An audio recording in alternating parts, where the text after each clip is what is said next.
A protest against last month's coup in the capital. A two-day strike has been called to demand a return to civilian rule. The army seized power on October 25th, ousting the Prime Minister, who remains under house arrest and derailing a fragile transition to democracy.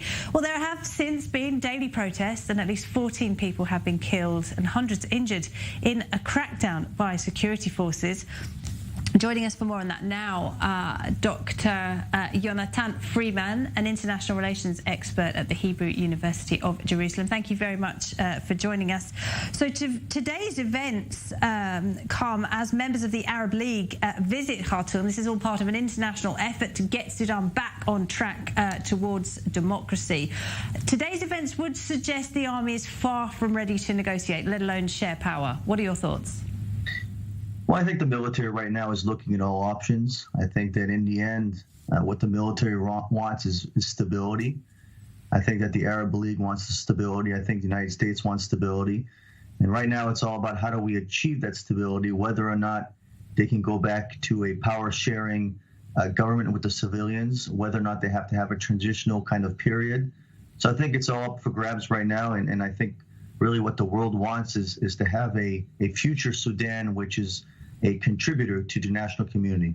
Well, last week we had reports that the United States was asking Israel to intervene and put pressure on the coup leaders to backtrack and put the country back on the path to democracy. Why would Israel have leverage with Khartoum? I mean, Sudan only agreed to recognize Israel a year ago.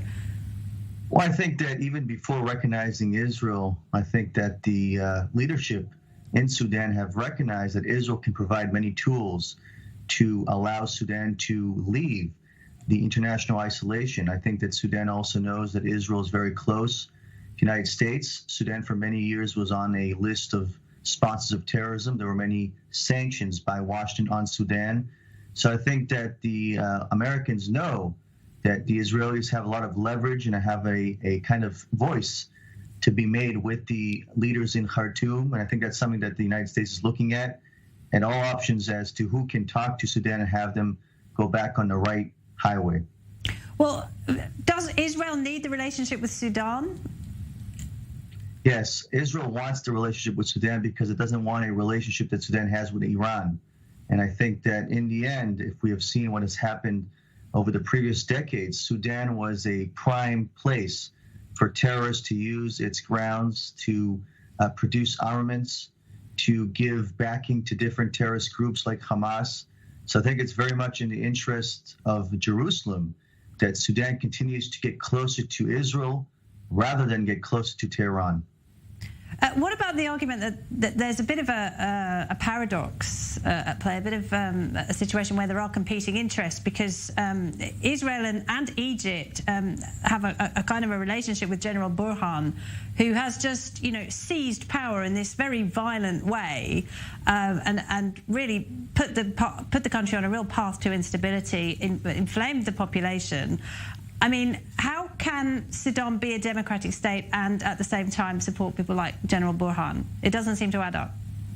Well, I think that even before Burhan took over more of Sudan, it wasn't democratic. It was always a half-half kind of government with the generals and the civilians sharing it. They took over after Bashir was removed. We also have to remember that in September, there was what they say an attempted coup by loyalists of Bashir against the military. So it's not as if there was just one coup. There were many coups, and I think that right now everyone in Sudan, including those who may have misgivings about Burhan taking over 100%, they want Sudan to become stable. They don't want a place that will be like a Somalia. They don't want a place that the world looks at as a place that provides backing for terrorists. So I think what's going to happen in the next few days and weeks is how do we get Sudan back to a stable way of getting to democracy sometime in the future. Right, but stability doesn't always equal democracy, does it? And you could argue, the young people who, at great risk to their own personal safety, turned out to protest against Omar al-Bashir and managed to overthrow, one of the worst dictators in the region. Those people have been shortchanged when the international community is propping up someone like General Burhan. Sure, but I think it's a very fluid situation. I think that if we look at what has happened in the last few weeks, even before this takeover, there were even protests calling on the military to take over. So I don't think it's a really set kind of opinion as to whether or not most of the population really sees this new development as something negative. I think that some might even see it as a positive thing to really bring more of the progress they want in the future because of the infighting that was between the military and the civilians. We also have to remember that many of those sharing the government with the military were opposed to talks that they had with Israel. So I think we also have to realize that many of the civilian elements who were in that power-sharing government may have been indeed those who were less about reforms, and maybe the military will be more about reforms in the future. Dr. Freeman, thank you very much indeed. Time for a short break.